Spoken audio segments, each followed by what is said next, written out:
Good news, we're breathing. Good news, we're alive. Good news are here, and no one can deny. I say good news, we're breathing. Good news, we're alive. Good news are here, and nobody can deny. You can break my heart, you can break my bones, but no one can break my spirit, 'cause my spirit is my home. You can take my money, you can take my time, but no one can take my spirit, 'cause my spirit is mine. I say good news, we're breathing. Good news, we're alive. Good news are here, and no one can deny. Oh, good news.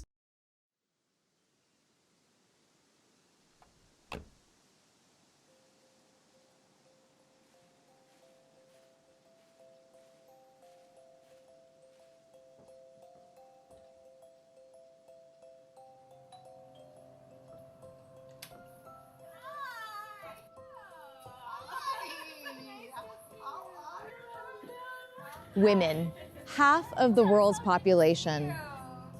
We are mothers, daughters, sisters, neighbors, friends, and allies. We've been called the fairer sex, better halves, homemakers, maidens, princesses, and queens. But we've also been called hysterics and hellions, gold diggers and groupies, bimbos and ball breakers, cat ladies, cougars, Karens, and shrews in need of taming. But whatever the labels, women bring wisdom, imagination, perseverance, emotional intelligence, and heart to their communities. And apparently even a little controversy. In Canada, women are statistically living longer and healthier lives than ever. And thanks to those who have blazed trails before us, we have more access and opportunities to define our paths than ever before. Despite these hard-won freedoms, many women entering midlife describe a whole new set of challenges that tell a slightly different story. Instead of enjoying the height of their powers in midlife, women talk about the stress of juggling careers, caring for homes, children, and perhaps aging parents. Being so many things to so many people, it's no wonder why some women feel that something is missing, and that something might just be them. So midlife for many women signals a strong need to reclaim and redefine parts of their lives and identities. And with no shortage of messaging from the world around them, women are challenged to understand their value and what makes them truly happy. So what's a girl to do? I'm Dr. Natasha Ghosh, an educator, therapist, daughter, wife, mom, and a woman approaching 50 who's just trying to figure it all out. I hope you'll join us as we talk to a diverse group of women about the unique challenges and pleasures of aging in our culture. And it all starts here.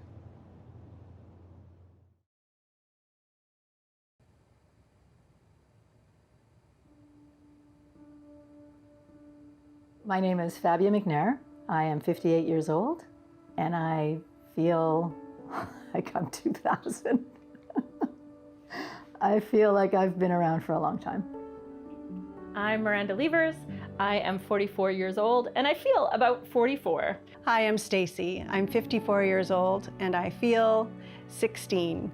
My name is Yonina Curtin, and I'm 69, soon to be 70. I am Catherine Roscoe Barr, and I'm 45 years old, and I feel maybe 29 to 33, yeah. My name is Deanna, and I'm 43 years old, and I feel 43 years old. My name is Sandy Desange. I'm 44 years old, but I do feel a little bit older than that. I'm Shobna Jaymadhavan. I'm 57 years old. I've been feeling 36 for a long time because I just think that was a fantastic phase of my life. I feel like I've earned every one of those years of lived experience, and I'll stick with this number. It's not like I actually feel 2,000 years old. I feel 58. I feel like I've lived this life, but my knowing feels a lot older. I used to think like anything over 40 was really old. I've also lived 43 years, and I'm really happy with the 43 years that I've lived. Because I'm still learning and growing and finding my way in this beautiful, wicked, wonderful world. Mentally, I feel 45, But physically and maybe spiritually, I feel like in my 20s, I feel like I'm just getting started. I feel so much excitement for life. And Feeling 36 is all about feeling young at heart. And the reason I feel like I'm younger these days is because I have been just making sure that I keep moving. You know, you got to keep moving. Life is movement. And my own kids, they remind me all the time, Mom, this is not the trend anymore. So that also matured me. And also feeling that as I grow older, it's just a number that's going to change, and perhaps how my body feels. I don't think I feel what I thought 43 was when I was like 20. I feel good about where I am and the life I've lived so far and the life I have ahead of me as well. It's just a feeling I've always had, like I'm kind of witnessing from a place of understanding and instead of struggling to understand. So it makes me feel like I was kind of, there's just a wisdom, there's just a knowing, that's all.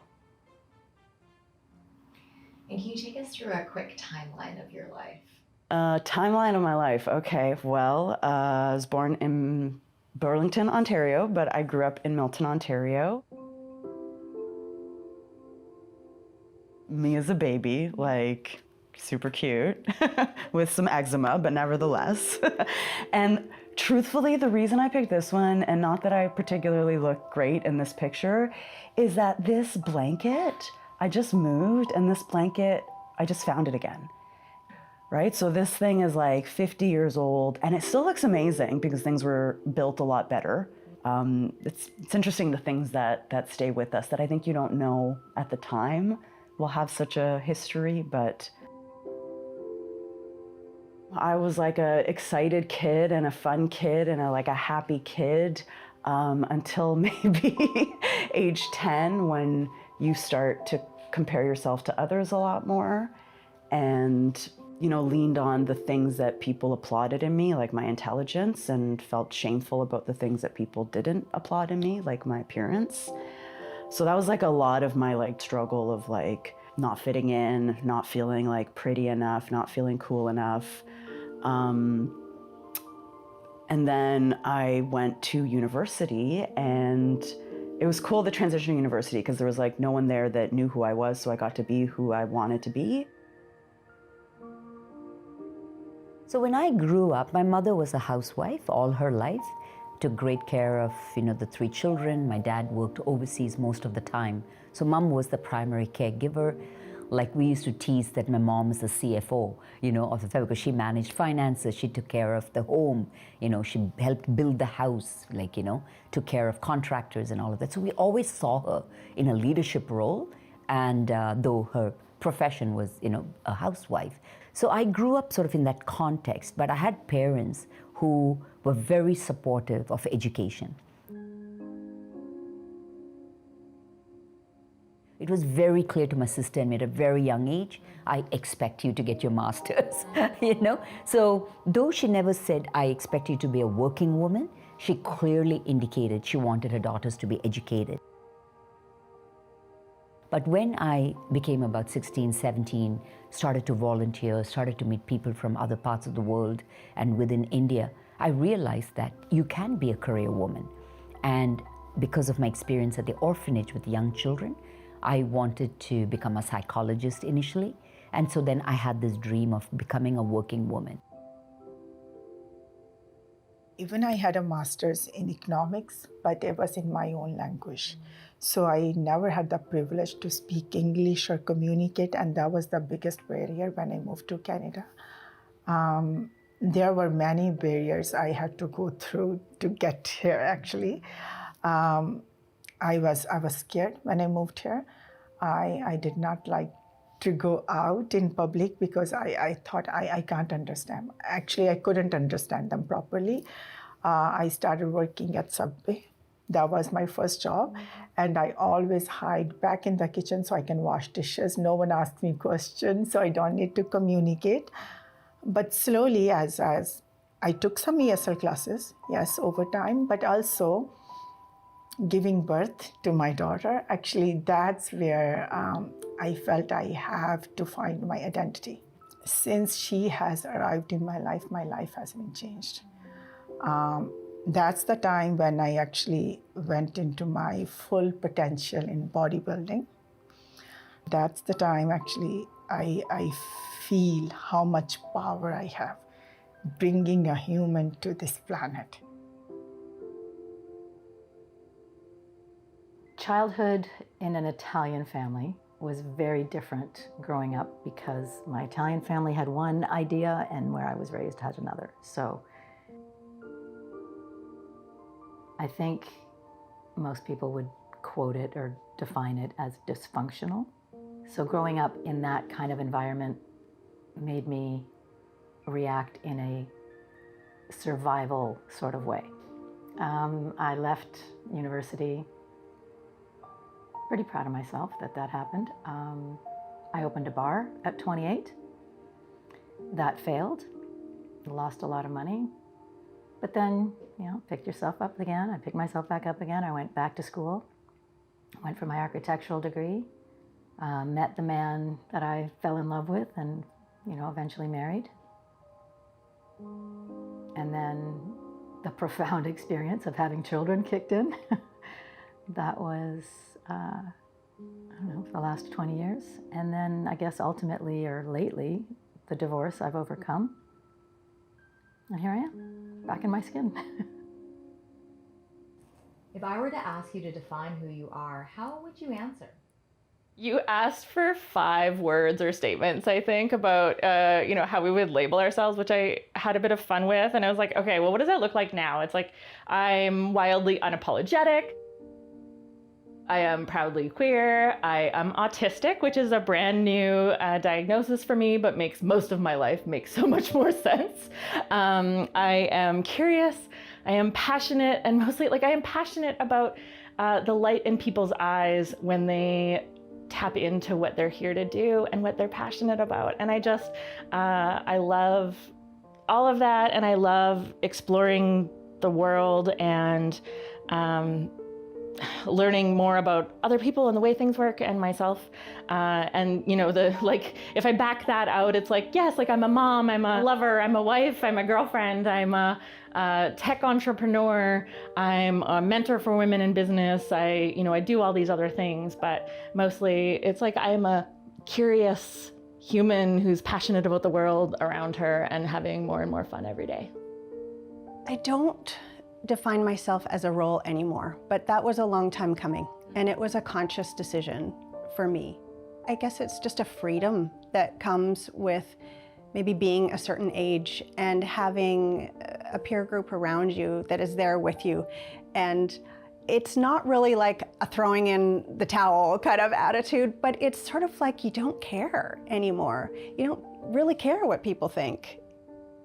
My sister and I, when we were really young, my mom said we wanted to have short haircuts, but most of my, childhood, I had this really short hair and I was a complete tomboy. And it's just funny how it was important to my mom, I think, that we weren't girly. She wanted us to be able to have strength in how she framed the world as it being sort of unfair to women. So as far as a role right now, I'm trying to connect with who I am and what that means for me right now. I wanted to be a boy for a while. Not that I'm saying I was trans, but I wanted to be a boy because the boys could do stuff I wanted to do. I wanted to play hockey. I wanted to learn how to make stuff and like woodwork, but we had to do economics, home economics. We had to learn to cook and sew. I was not interested. Well, I love this photo of me with Outward Bound. And this picture, I look strong in this picture, and I'm so happy. We went to the top of this mountain, and it just felt so empowering to be able to do that. And I love being out in nature. My greatest regret is that I didn't camp more and do more of that kind of stuff. So I always rejected the normal roles for women. So I've been a wife, but I didn't want to be a wife. I'm a very enthusiastic, loving, curious person who's just like here for it. I think I'm so lucky, and I don't think I would ever fit into like a more corporate atmosphere, because I am who I am, the same in every part of my life. Like, I'm that way with my daughter, I'm that way with my husband, I'm that way with my clients. I can just be exactly who I am, which is such a relief. Like, I feel so grateful to just let who I am. It's been a process, and I think that's one of the awesome things about getting older. You just get more yourself and more comfortable and excited about every opportunity to just be yourself. Where do you feel appreciated by family or friends or culture in your life? Yeah, I think prior versions of me would have struggled with this question, but I feel very appreciated. I feel very valued, both by my family and my members of my family and my community, but also professionally. I've been fortunate to have a lot of professional success. I love hearing from my clients that I've made any difference in their life. That's like really, really a powerful experience for me to hear that someone. I just talked to someone the other day who I had worked with 10 years ago, and she said, and I haven't talked to her, I think of you all the time, and I'm doing these things because of you. And she's in this beautiful relationship, and she said that like she'd been able to be in this relationship because of the work she'd done with me. And I just like, I don't think that professional success should be the only reason that we listen to people or value them. But for me, I feel quite appreciated and valued, both personally and professionally. The value comes in with, oh yeah, she can be that, and then she can be this and that and this and that and this and that. And then I feel like you're really getting me, That's when I would feel validated, I guess. Do you think that feeling of being valued and appreciated is also connected to how you feel about yourself? Absolutely. I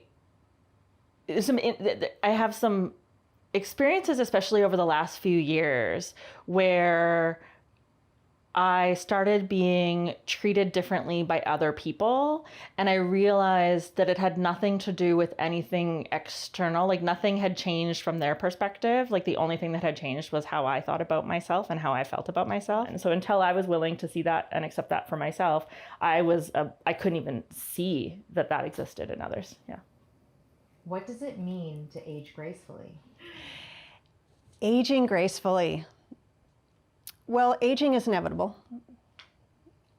But gracefully, when I think of the word grace, it means to do it with some ease and flow. And I think it's just about not pushing against it. It doesn't mean we have to throw in the towel. It doesn't mean that we have to surrender to it. To me, it's about just how much time and energy, goes into having an opinion about aging and what could happen when you age, and then having all this pressure around you to try and not age.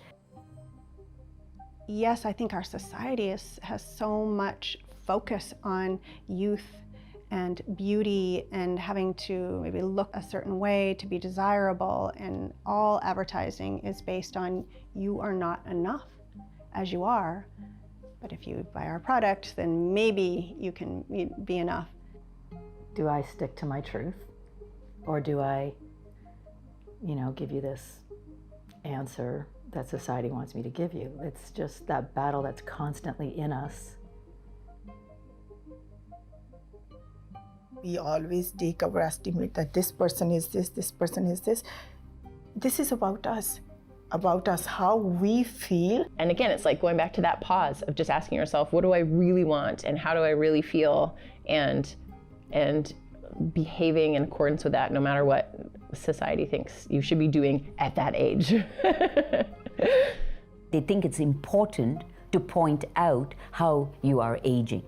and have an opinion about it, though aging is a very personal experience. You know, the noise that the media gives us about, you know, getting older, so on and so forth, is like, I don't know, things keep getting better. And so if things keep getting better, I'm excited for them to keep getting better, and being open to the fact that they can keep getting better. For me and for many of the women that I talk to, you know, are really about like learning how to just not give two fucks about what everybody else thinks. And I have loved every decade more than the one before it. It means also like aging in a way where I can still enjoy my life a lot more. Like I can still move my body and enjoy the experience in my body and like do fun things and like still be fully present. To me, it's about looking at the whole picture, about being healthy and happy, and what are those elements that we can support ourselves with to feel like we're at our best day after day. And that was an incredible experience as a new adult to see, you know, my oldest clients were 102 and 98. And they were this amazing couple who walked around holding hands and kissing, and they came to my fitness classes, and they were still having so much fun with their life. And so I've always had that vision of like, that's gonna be me. Like every part of it is fun and exciting, or can be. If we allow ourselves to lean into everything that we are, and learning more about ourselves and being more true to who we are, and trying to slowly over time step away from what society or other people think we should be or want us to be or tell us that we have to be. But the more that we can just be true to who we are, I think that's magic. And so to me, that's what aging gracefully looks like. Midlife is a time of change, physically, emotionally, and socially. The way we see ourselves shifts, and how the world sees us also changes. Changing behaviors to please others feels lousy and can become the stories we tell and believe in. So instead of listening to all of the noise and feeling it's beyond our control, let's embrace the idea that real confidence exudes the kind of beauty you just can't buy in a jar. We all see examples of women who are crushing it, and that's amazing. But let's be honest, there is still a lot of work to be done. Speaking frankly about these realities upsets people. It sounds like personal blaming and shaming, and that sadly misses the point. Most of us, women and men, are caring people and doing their best to live good lives and be fair.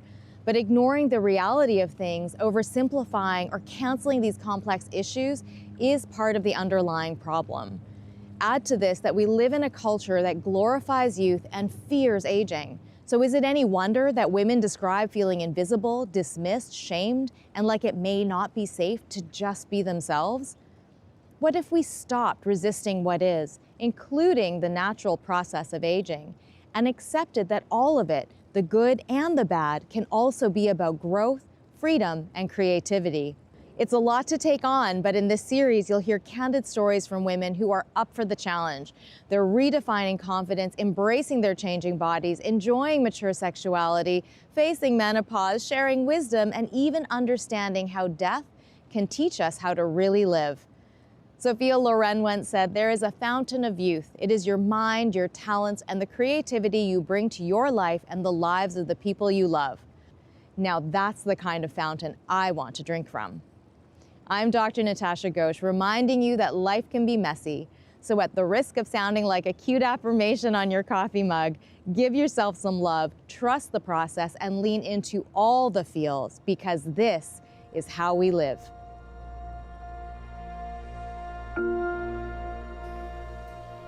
I am from pillows, from NARS red lipstick and Waterman fountain pens. I am from the botanical garden, green and overflowing, smells like rain. I am from the earth, rich and deep and grounding. I am from Las Mañanitas and poking fun at each other. From Dora Elena and Don Rocky. I'm from the love of eating and the experience of music. From finish your plate and stand up straight, I'm from We're All One, and we chose to be here. I'm from Milton, Medellin, Rosario, arepas de chocolo, asado. From the Christmas performance where Abuelita recited that 10-minute poem, the impromptu Boston road trip where Dad put the mattress in the back of the van. They're all loosely organized in boxes that move with us every couple of years. Because every once in a while, when I look at them, I remember who I was, who I am, and where I'm from.